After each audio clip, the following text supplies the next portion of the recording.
ఎప్పుడొచ్చారు madam? ఆవిడ రాలేదు, నేనే తీసుకొచ్చాను.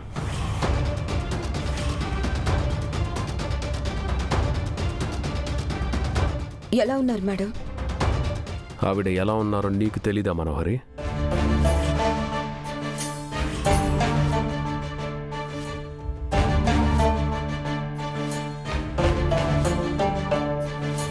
అమర్, నాకెలా తెలుస్తుంది అమర్?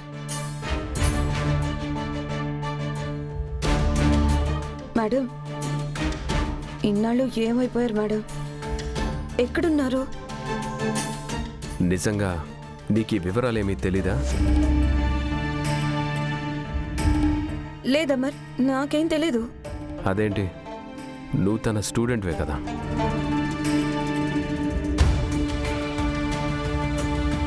కానీ చాలా రోజులుగా మేడం నాకు కాంటాక్ట్లో లేరు. మేడం కాంటాక్ట్లో లేరా? లేక నువ్వే కావాలని మేడంతో కాంటాక్ట్లో లేవా?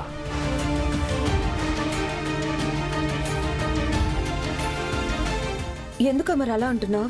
తప్పు చేసావు మనోహరి.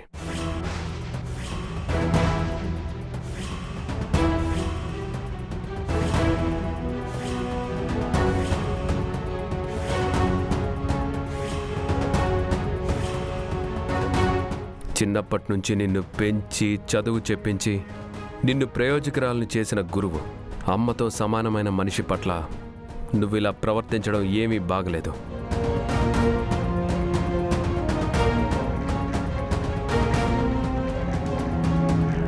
అరుంధతి ఉంటే ఇలా జరగనిచ్చేది కాదు. నువ్వు అరుంధతి స్నేహితురాలివే కదా, ఇలా ఎందుకు చేశావు?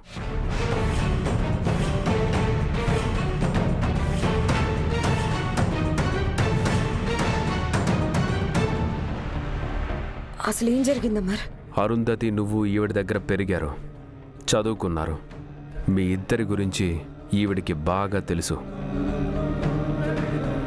అలాగే అరుంధతి ఎలా చనిపోయిందో, ఎవరు చంపారో కూడా ఈవిడికి తెలుసు.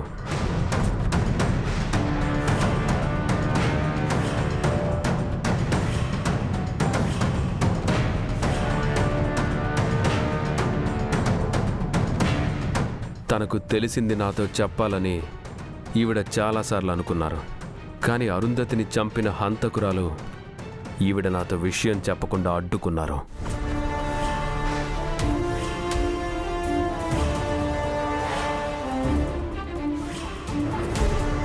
చివరిగా నన్ను కలిసి విషయం చెప్పాలనుకున్న ఈవిడ ఆ హంతకుల దాడికి గురయ్యి తీవ్రంగా గాయపడ్డారు. అప్పుడే జరిగిందంతా మర్చిపోయారు.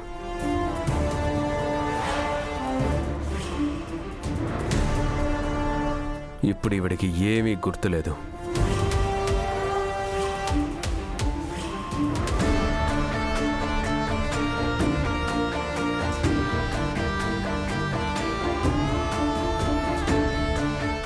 థాంక్ గాడ్, నన్ను సేవ్ చేశావు. తను ఎవరో కూడా తనకు తెలియని పరిస్థితిలో ఈవిడ కనిపించారు. ఇంటికి తీసుకొచ్చాను. ఇంకా నా గురించి అన్ని నిజాలు చెప్పిందని తీసుకొచ్చావేమో అని భయపడ్డాను. ఈవిడ ఇలాంటి పరిస్థితుల్లో ఉందని నువ్వు ఎందుకు తెలుసుకోలేదు మనోహరి? అమ్మలాంటి ఈవిడ్ని ఎలా మర్చిపోయావు? సారీ అమర్, మేడం గురించి తెలుసుకోకపోవడం నా తప్పే. కానీ నీకు తెలుసు కదా, సడన్గా బాగా ఇంట్లో నుంచి వెళ్ళిపోయింది. పిల్లల బాధ్యత, ఇంటి బాధ్యత నా మీద పడింది. ఆ ఒత్తిడిలో నీ గురించి, పిల్లల గురించి తప్ప నా గురించి కూడా నేను ఆలోచించుకోలేకపోయాను.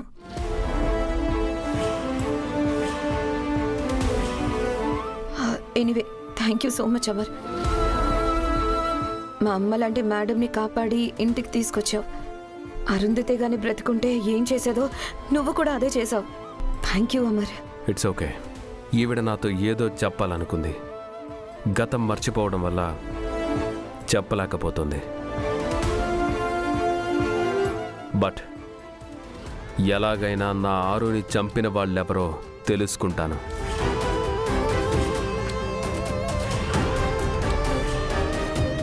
అలాగే రణ్వీర్ వైఫ్ ఎవరో కనిపెడతాను.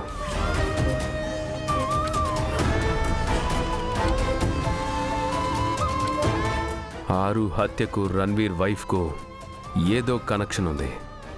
అది బయట పెడతాను.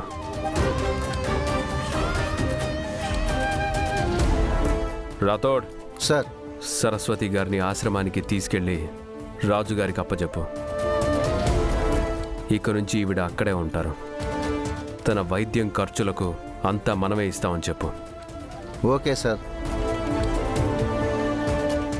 No worry madam. ఇక నుంచి మీ బాధ్యత మాది. మేం చూసుకుంటాం. జాగ్రత్తగా వెళ్ళండి.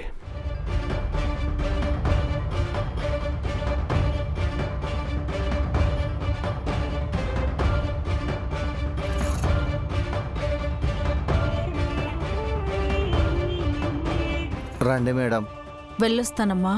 సరే అండి. రాథోడ్ రాథోడ్, మా మేడంని నేనే ఆశ్రమంలో దిగపెట్టొస్తాను. నువ్వు ఇక్కడే ఉండు. ఆశ్రమంలోనే దిగబెడతారా లేదా ఇంకెక్కడైనా వదిలేస్తారా? రాథోడ్, తను మా మేడం, మా అమ్మ లాంటిది. మేడం మీరు రండి రండి.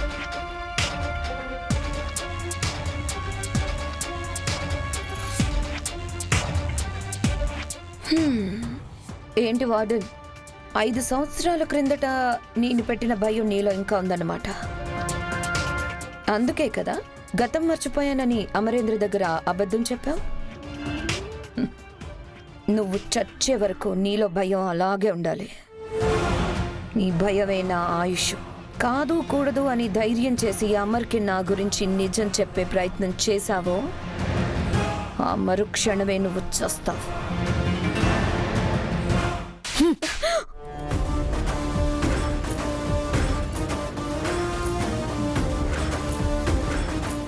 నన్నే కొడతావా?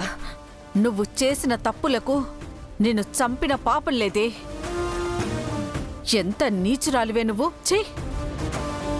నీలాంటి దాన్నా చేరదీసి అన్నం పెట్టాను. నీలాంటి దానిక అక్షరాలు దిద్దించి చదువు చెప్పాను. నేను ఎంతో మంది పిల్లల్ని పెంచి పెద్ద చేసి ప్రయోజకుల్ని చేశానే. అరుంధతి లాంటి దేవత పెరిగిన నా దగ్గర నీలాంటి దయ్యం ఎలా పెరిగిందో నాకు ఇప్పటికీ అర్థం కావట్లేదు.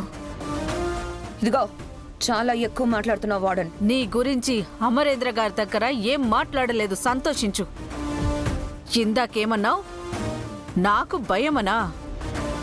నువ్వు పెట్టిన భయం వల్ల నేనేం చెప్పకుండా ఆగిపోలేదే. బాగి రిక్వెస్ట్ చేయడం వల్ల నువ్వు బతికిపోయావు.